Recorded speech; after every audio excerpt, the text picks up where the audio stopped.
ఆ body pains అనేది నేను ప్రొడక్ట్ తీసుకొని వాడటం జరిగింది. అదే విధంగా నాకు మ్యారేజ్ అయిపోయి 3 ఇయర్స్ అవుతుంది సార్ మ్యారేజ్ అయ్యి. 1 ఇయర్ నుంచి మ్యారేజ్ అయిన తర్వాత ఒక 1 ఇయర్ నుంచి మాకు పిల్లల పరంగా కొంచెం డిస్టర్బెన్స్ అంటే హాస్పిటల్‌కి అలా చూపిస్తుంటిమి. చూపించిన తర్వాత 1 ఇయర్ తర్వాత ఏదైతే ఉందో హాస్పిటల్‌కి ఒక 20,000-30,000 దాకా హాస్పిటల్ అలా మనం చెకప్‌లకి పెట్టడం జరిగింది సార్ పిల్లల గురించని. రీసెంట్‌గా ఏం ఓకే. జరిగిందంటే ఒక 1 ఇయర్ బ్యాక్ ఏం జరిగిందంటే మా మేడంకి ఇలా మనకి డేట్స్ ఆగిపోతే మనకి ప్రెగ్నెన్సీ కన్ఫర్మ్ అని అట్లా అనుకుంటాం కదా సార్. అట్లా అనుకున్నప్పుడు ఏం జరిగిందంటే ప్రొడక్ట్ తీసుకోక ముందు మనకి ఎటువంటి ప్రెగ్నెన్సీ ఏం లేదు. గర్భంలో నీటి బుడగలు స్టార్ట్ అయినాయంటే పీసీఓడి ప్రాబ్లమ్ అని చెప్పడం జరిగింది సార్ మాకు డాక్టర్స్.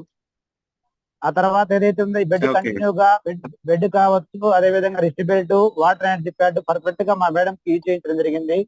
2 మంత్స్ లో ఆ పీసీఓడి ప్రాబ్లమ్ క్లియర్ అయిపోయింది. ప్రెగ్నెన్సీ కన్ఫర్మ్ అయ్యింది.